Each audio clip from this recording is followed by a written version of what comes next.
My ex formed a conspiracy with his police officer girlfriend and friends to weaponize the government to try to get me swatted. Part 2.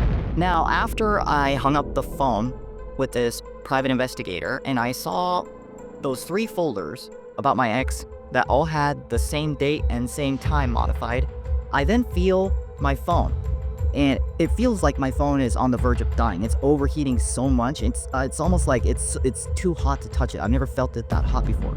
So I immediately just emailed my boss. I was like, hey, listen, I gotta take some time off work. I don't know how many hours, but I would end up taking 6 hours off work that day. Power down on my devices, rushed to the Apple store because I was getting hacked into like crazy. While I was at the Apple store, I noticed that whoever was hacking into me, they were capable of like remote controlling my screen. Like, I was trying to write emails to my boss and stuff about what was happening, and I couldn't because whoever was doing this was capable of controlling my mouse. And I would later end up hiring a cybersecurity expert.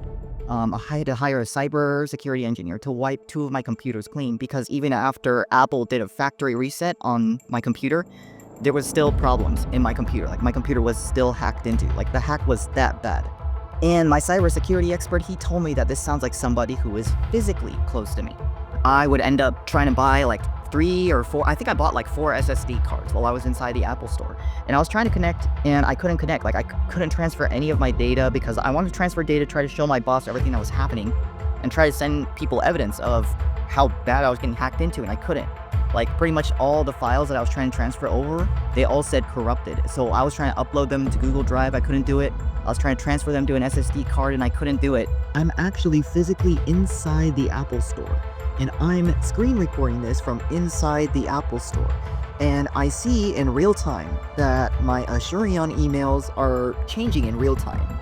You can see down here, this insurance plan says $200 something, and then up here when you scroll at the top, it says $450 to $500. I had recently filed a claim through Asurion for a couch that I bought on Amazon back in 2023, and it broke shortly before my move. And I filed a claim through Asurion, and now I wasn't certain if anything had been done correctly because I had gotten hacked into and I wasn't sure if any of the numbers were correct anymore. I placed an order for a new couch on July 9th. It's the white couch that is inside my living room right now. And for some reason, when I look in my Amazon account and type in couch and look for orders that I've made that say couch, I cannot find this order at all. And even today, I still can't find this couch in my order section when I search for it. However, when I go to my recently made orders, you see this white couch, and it's actually right here. I have no idea where it is in my order history. I then look in my Amazon account and I notice a couple of addresses that I don't recognize. The most notable one is one that says Whole Foods counter in New York. I was last in New York like 10 years ago or something like that. I didn't even have this Amazon account at the time. Because I saw that my gift card balance kept changing, I took a video on my old phone. I noticed that this says that I used a gift card during a time that I was at the Apple store. However, when I searched for this order in my order history by searching for the number, this order does not exist. I noticed that whoever was hacked into me, they had control over all my Gmails. Now, I don't know if that's because my Gmails had been hacked into, which I'll go into why I know they were hacked into later in a moment. But my Gmails have been hacked into, and they had like remote control over all my Gmails. So I realized at one point, I was like, shit, I gotta like try to make a new account. So what I did was I went to proton.me. Made a brand new email address. And then after I made the brand new email address, I put my phone in airplane mode and I wrote out this really long email to my boss. And then I waited until the very last minute until I was like basically done with the email. And then I undid airplane mode and then I hit send. Now in this email, you'll also notice that I talked about how my biometric data stopped working on my Samsung Galaxy S23. Around the same time I was hearing that same test sound, the beep, my fingerprint mysteriously stopped working in my Samsung Galaxy. But again, at the time, I just assumed it was some random glitch, some random software update, so I didn't really think too deeply about it at that time. So I end up pretty much spending that whole day at the Apple store trying to get my computer fixed. I remember the Apple technician. I distinctly remember what he looks like. He was like young looking, white, had a very thick mustache. I could easily point him out if I saw him again. And I distinctly remember that he told me that basically once a computer is infected, they can't remove the virus. They just have to do like a factory reset. Sorry, I made a mistake on my wording in the video. I meant to say that he did a software update. He wanted to reinstall the software all over again, but he told me that there could be a chance of losing my data as a result, and so I elected to do that. Right after that, he says, "Oh, sorry, I lost your data. He finished with my computer and he can do my phone next." I was like, "No, you're not gonna fucking touch my phone. Like, you literally just lost my data on my computer, some of which I had there for years and years. You're not gonna fucking get my phone." After I was at the Genius Bar, and that guy with the mustache came back to me and said, "Sorry, your data's lost," I realized I had to buy a new computer after that point. And bear in mind, this was already like nighttime by the time this happened. This was already like by the time Apple Store is closing. So he's like, "Well, we can't do anything about it to fix the issue." So I couldn't do anything about it then. I had to come back the next day. I can't remember if I bought the Apple computer, but I can't remember when I bought the Apple computer, but I either bought it on either that Friday or Saturday. I can't remember when because I lost the receipt. But I remember I had to buy a new computer on this day, and the store associate who sold me this computer was like, "You're gonna pay in cash, right?" And I was like, "No, I'm gonna pay in card." And he seemed like surprised that I was gonna pay in card. He's like, "Really?" Like, I was like, "Yeah." Like, I didn't really know why at the time. While I was inside the Apple Store, I noticed 2 photo albums that were not there before. And they both were empty, 0 items inside, and they had 3 Chinese letters on it. I cannot read Chinese, I'm not Chinese, and I'm not of Chinese descent, never even been to China. I also noticed that while I was transferred data to my brand new SSD cards that I purchased from inside of the Apple Store, I couldn't transfer data. I would try to select gallery, and the only things that would pop up, again, 3 Chinese letters, CapCut, some other apps, and when I click inside these folders, it's completely empty. And I actually remember, I was on the phone just before I came to the Apple Store in person on July 11th, and I distinctly remember the senior Apple advisor, he said, "This seems like a government-level cyber attack." I therefore had a feeling that because of these random Chinese characters that were popping up on my phone, and based on that Apple associate being surprised that I was not buying a laptop in cash, I had a feeling that somebody had called them and told them that I was committing some sort of like international crime. So I ended up paying in card, and I bought this brand new Apple computer. And all this happened towards the end of the day, because I pretty much spent like the entire day there. I was actually there pretty much until Apple was closing. And he's like, "Well, if you want to fix this issue, you got to come back tomorrow." So I made an appointment for July 12th. And again, I pretty much spent the whole day there, probably 6, 7, 8 hours, something like that. I spent the whole fucking day there. And I distinctly remember at one point, I was witnessing myself like getting hacked into in real time at the Apple Store. So I actually called the Orange County Sheriff while I'm inside the Apple Store at like 5:24 on July 12th. And the operator that I spoke with, I remember she was female. The operator I spoke with, she's like, "Oh, no, sorry, you got to file where you live." And I was like, "Well, I technically live here because, you know, my address is technically still registered my parents on my driver's license. Since I spend every weekend up in Orange County," I was like, "You know, you could technically say that I live in Orange County." And so I told her that, and she's like, no, you gotta file where I lived," which I actually know that's not true. If I was presently experiencing getting hacked into in real time in Orange County, so Orange County would actually have jurisdiction over this. That's actually one of the elements under which a county or a city could have jurisdiction, is if the crime is actually taking place in that county, right? And then she says, "Sorry, bye. You just gotta file where you live," and just like curtly hangs up the phone on me.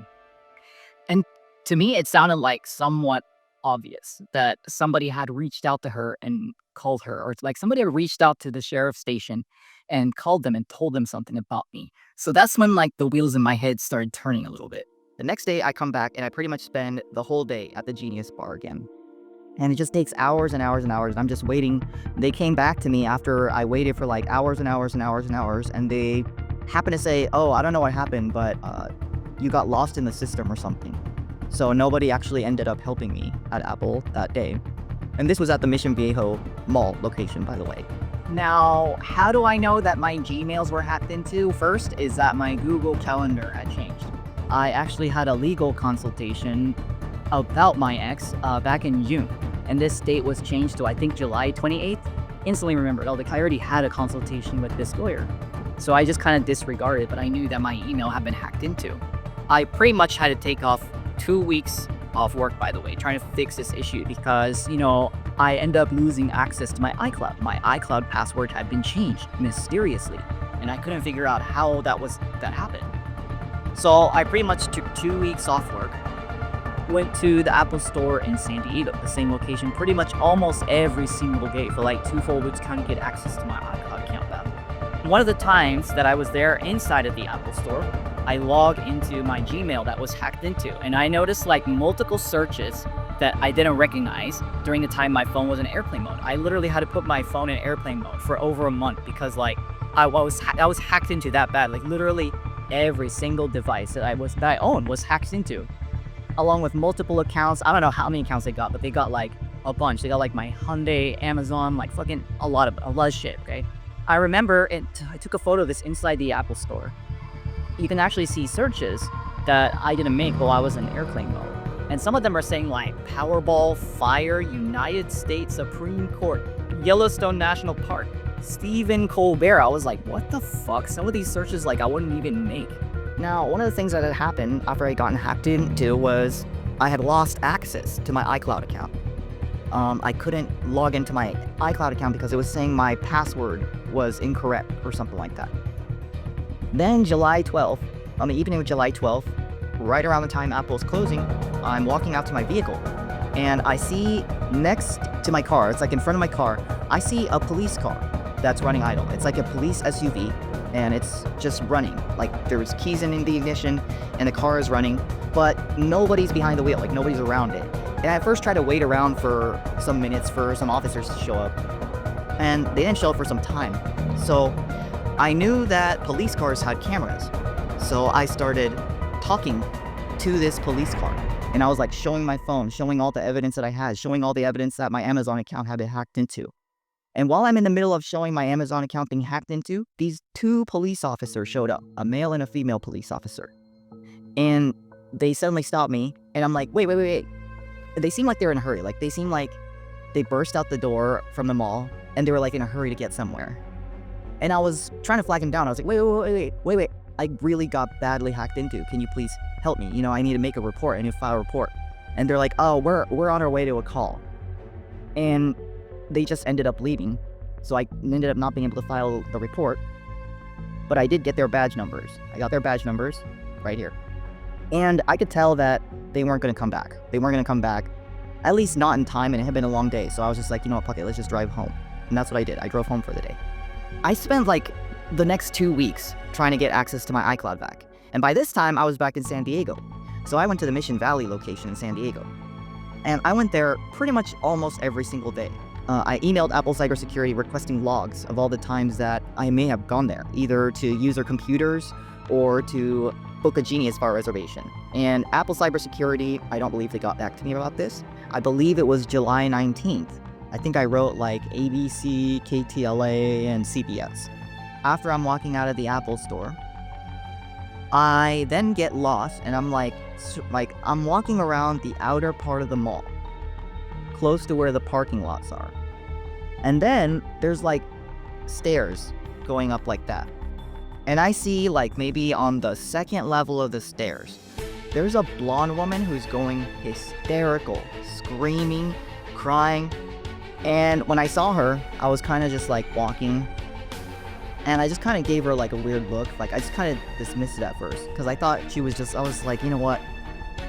Welcome to San Diego. It's just like another crazy homeless. Right as I walk past her with my suitcase, and she looks me dead in the eyes, and she's screaming, "You can have him, herpes whore!" And I was really confused about this. I thought it had nothing to do with me at first because I was like, I don't have herpes, what the fuck? Then I thought about it. I was like, wait a second. I wonder if that woman is somehow related to my ex. I don't believe I'm legally allowed to say what sort of medical diseases someone has, but out of the 2 of us, I'm not the one with genital herpes, okay? That's all I'm gonna say. Check the CDC database if you don't believe me. Now this is one of the many pieces of dirt that I had about my ex. I had evidence that he was actually the one testing positive for blank. Nice, that all sounds good. I just got a call about my test results. Everything came back negative except type 2 again, but they just said, yeah, unless you're showing symptoms, don't even worry about it. So, And I actually recommended him to get a specific type of medication. There's no cure for it, but it helps to treat the symptoms, right? He gave a really odd response. but yeah, I'll get him just in case. I guess it's probably smart. Well, the thing is, I don't know if antivirals expire or whatnot, so I don't know if I'm just wasting money if I do that, but anyways, thank you for the suggestions. At most, this maybe would have cost him like $50. So this gives you an insight as to this guy's mentality, right? If like he will spend money if it benefits himself, but if it's for the safety of other people, he views it as a waste of money. He never did end up getting these antivirals, by the way. In this WhatsApp text, he also mentions doctoring one of his STD results. Anyways, and yeah, for whoever else, like, I can easily doctor that result, but you can't pass it on unless you show symptoms. Now clearly this shows that this man has a pattern. This man has a pattern of doctoring and falsifying documents. The day that I saw that crazy screaming girl that I thought was homeless, I actually happened to see a vehicle that looks exactly like my ex's in the parking lot that day. And I would actually happen to see that exact same vehicle a few times that I happened to be going to the Apple store in Mission Valley, San Diego. Now I'd like to clarify that my ex, he has a very distinct car. It's not new. It's not what you'd expect like somebody of his position to be driving. It's a very old car, and it's a green color. Like, it's not many cars are shaded with that type of green, you know what I mean? And I also noticed two things about this vehicle. Number one, the license plate was missing. Number two, there was a Toyota logo on it.